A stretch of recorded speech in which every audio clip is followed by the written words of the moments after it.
Welcome back to the BBS, the return to being online.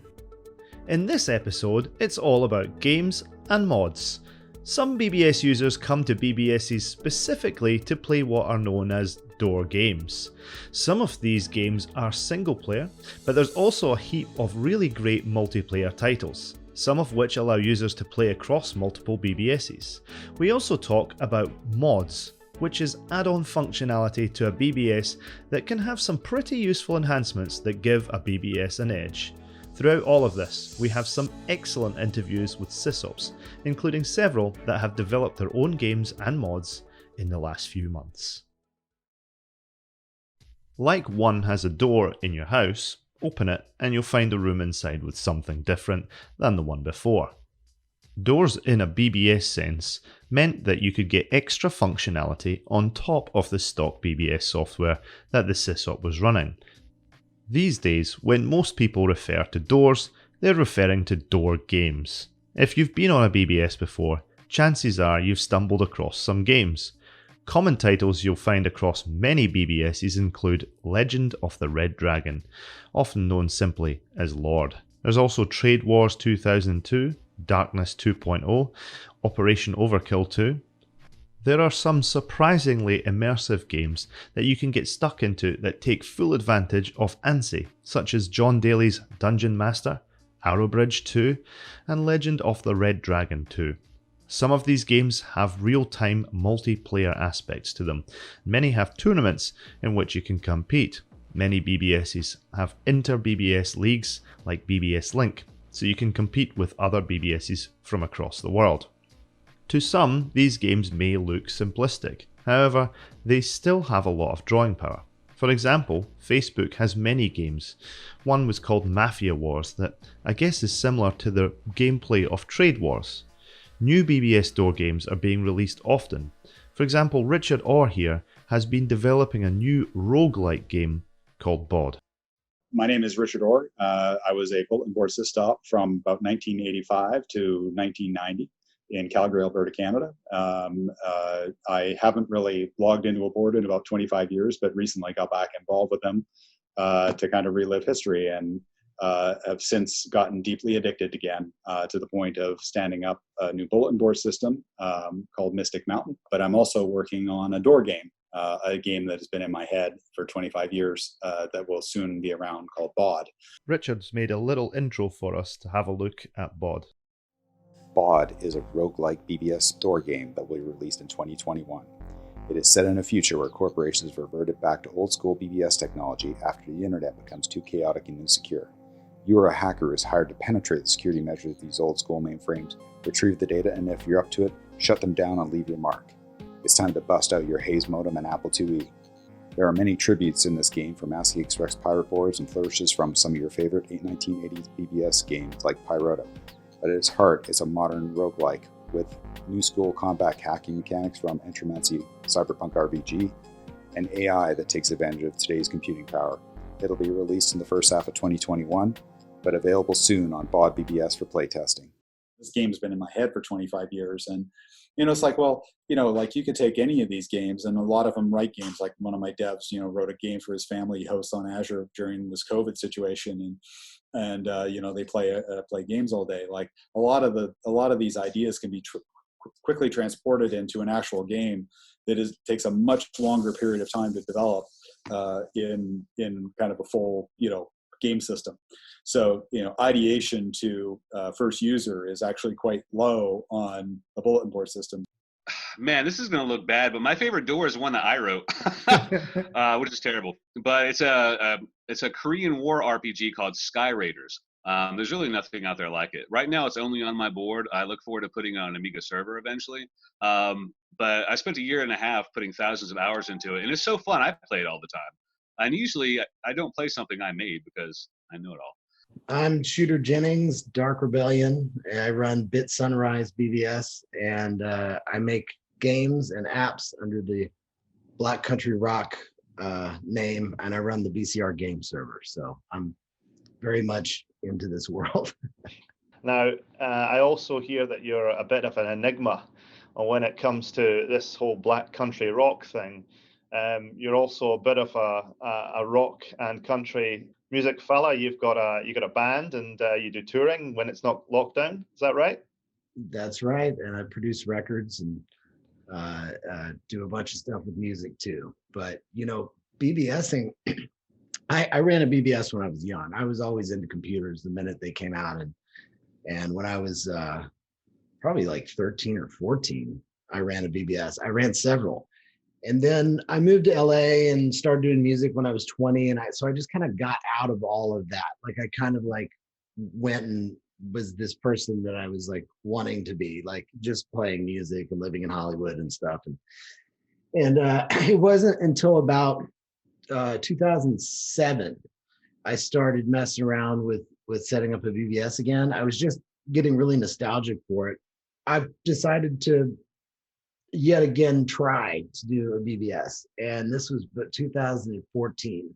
I kind of discovered, I was just kind of looking into what Wildcat had been up to, and I discovered their Win server software, which is like one of the only BBS softwares that still charges people to get the software and everything, but it has this language, and I had never programmed before. Like I had never accomplished programming anything. I'd made a lot of like Flash websites and stuff like that, but I'd never made like a game.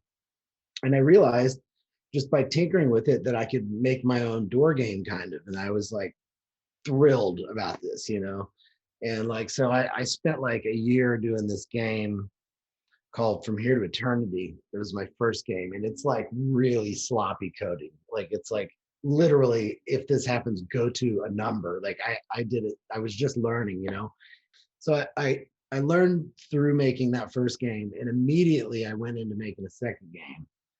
And this is all while I was on tour, What I don't understand is, if you're touring, you're releasing studio albums, you're appearing on TV, I don't know what it is you do, but like all of this stuff sounds like that's a major time sink as well. How in the hell do you have something which is such a time sink, writing code and running a BBS onto, do you just never sleep?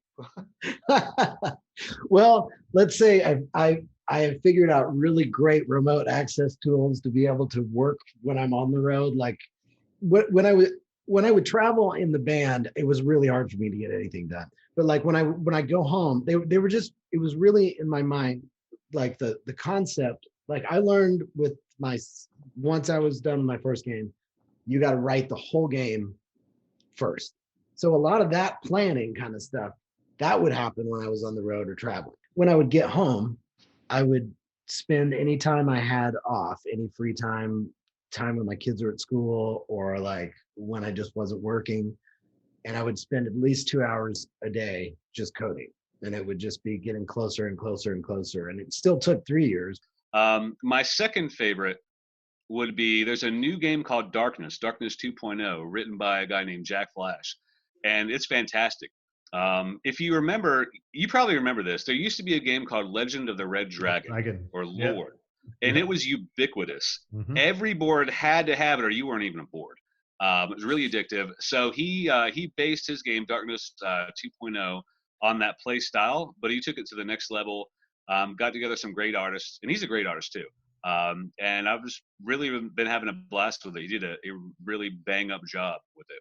I thought it was fantastic. Very recently, you've released a game called Insomnia. I logged on and I played about, and I was immediately immersed. Could you just tell us all about what Insomnia is all about, and just talk about the whole background of how you made it? Sure, man. Well, okay. Insomnia at its base is a story about a sysop who basically went crazy, and someone who used to dial into his BBS having to play this game he's made to kind of tell the story of his life and why he went crazy. So, but what it really is it's an adventure game that is modeled after not so much the RPG side of things, even though there's a lot of flavors of that, but like point and click adventures, and the way that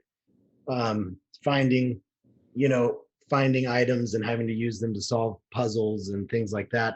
I wanted to make a game that was really fun. It wasn't too much reading. It wasn't too much.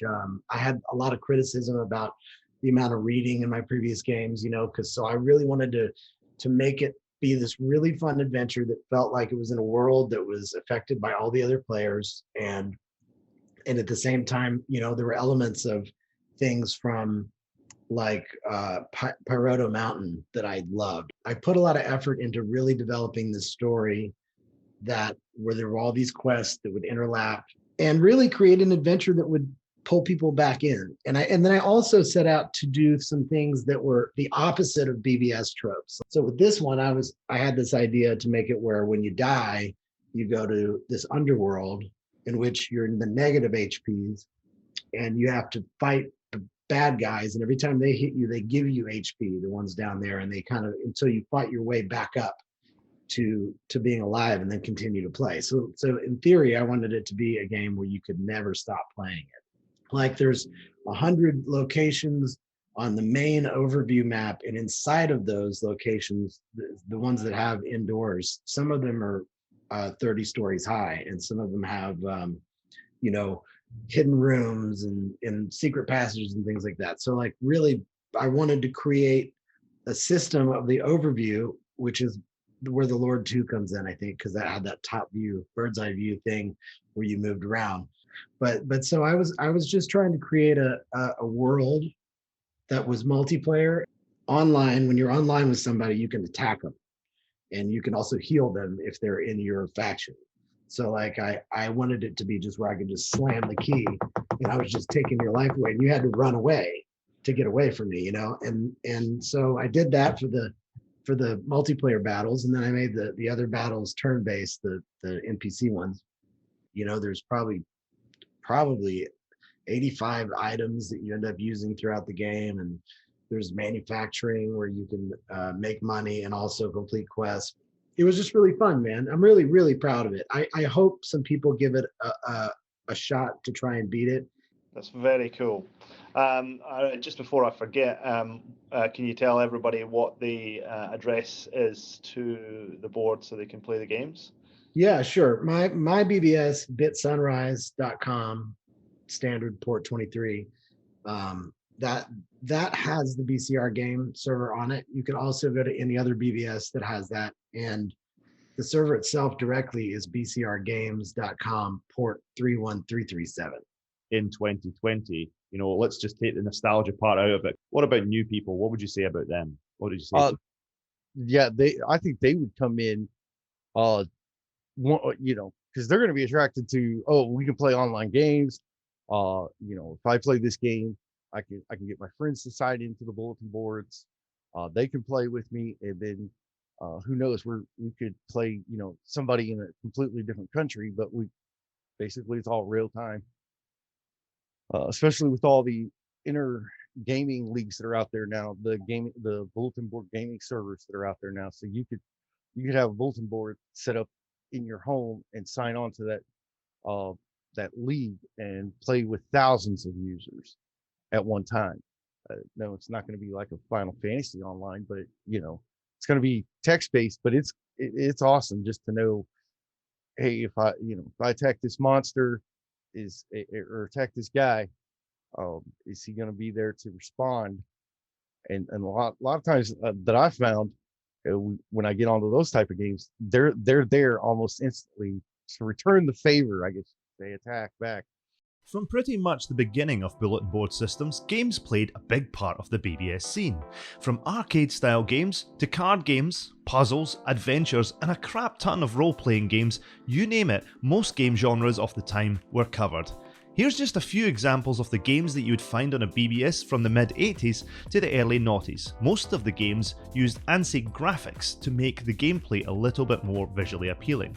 New games are cropping up all over the place which make use of recent advancements in technology while still keeping the retro aesthetic. At the heart of it, mods are just add-on functionality for BBS'es.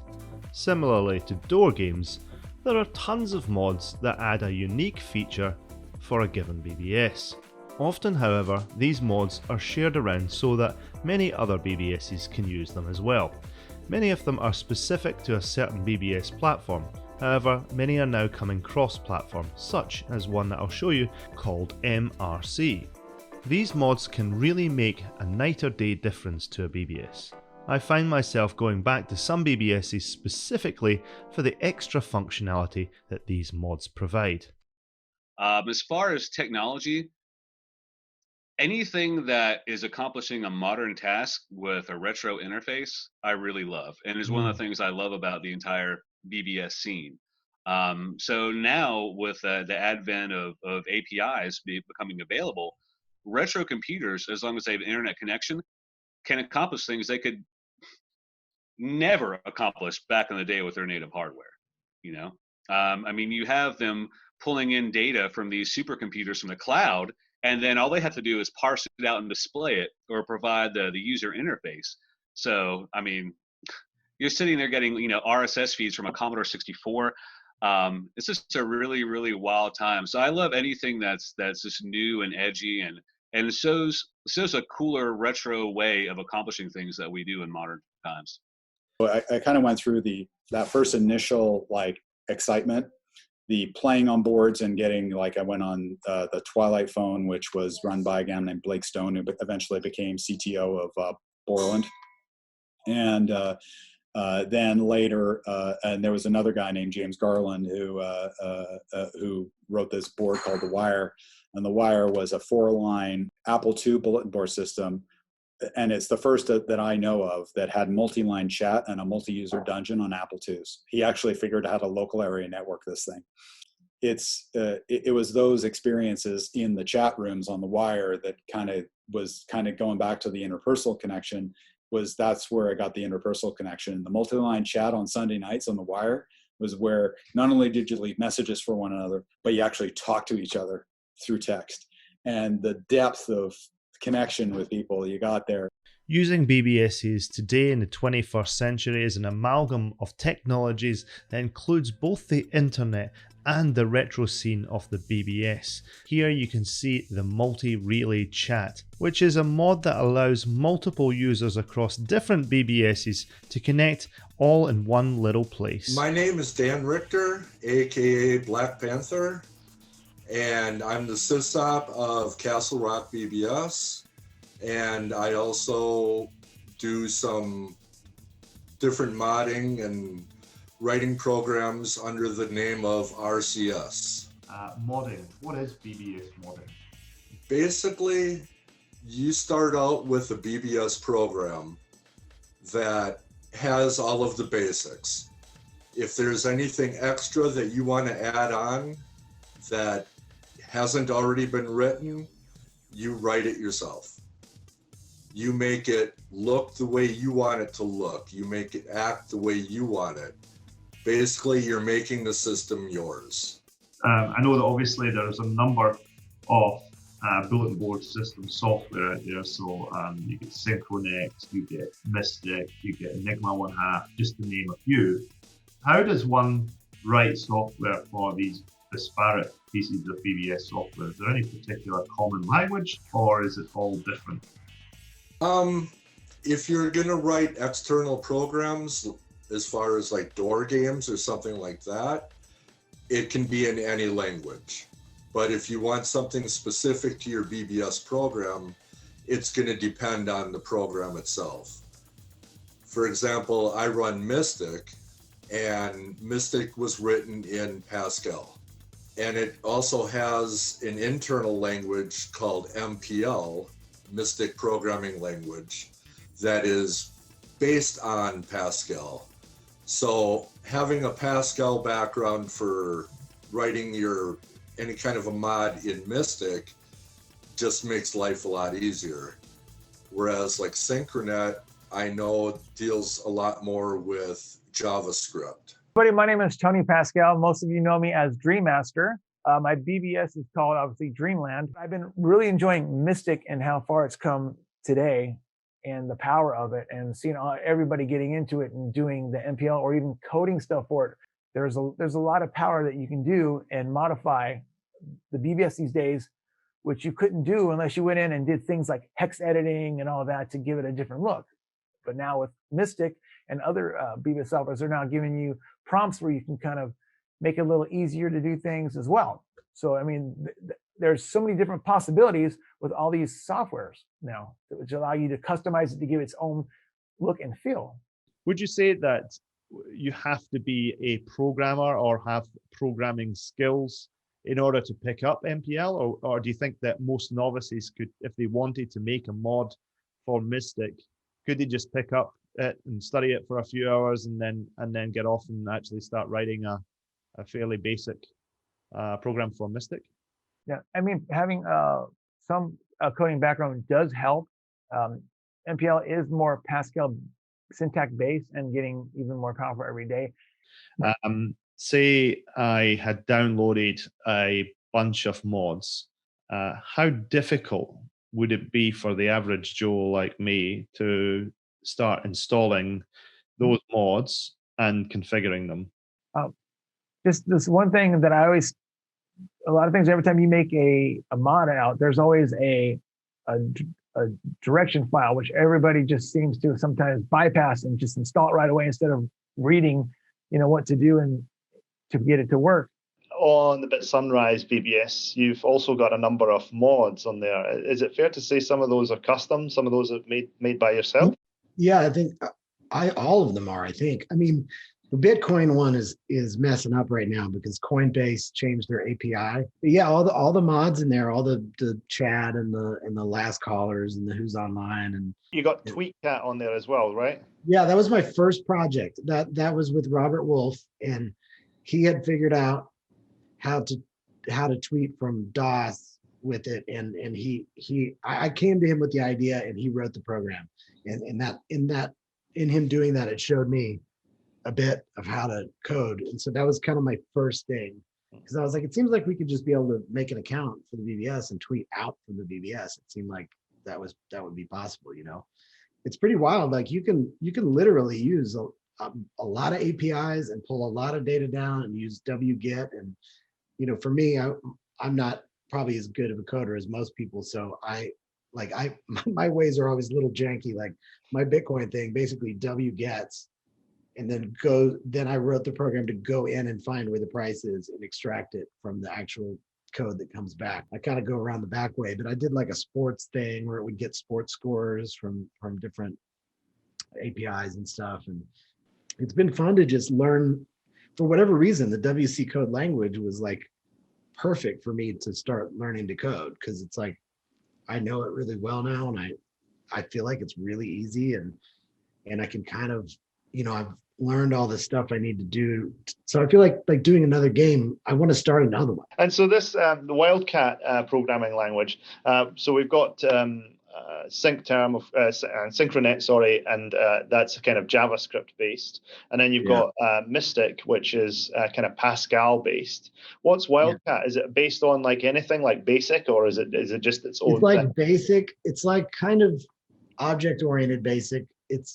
Because it's written to also write like web apps too, like for their website, but I don't even use their website, so I'm just doing all the kind of BBS stuff. But it's very much like a more complex basic. One of the latest mods to come out is called MRC, Multi-Relay Chat. MRC lets you talk to users across many different BBS'es. Originally, it was just available for Mystic systems, but now it's been made available for lots of different other BBS softwares besides. Some of my other favourite mods include the Bitcoin tracker and Today in History on the Absinthe BBS.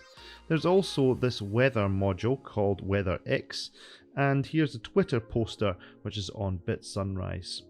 And finally, here's an IRC gateway to get you on internet relay chat via BBS. All very cool stuff.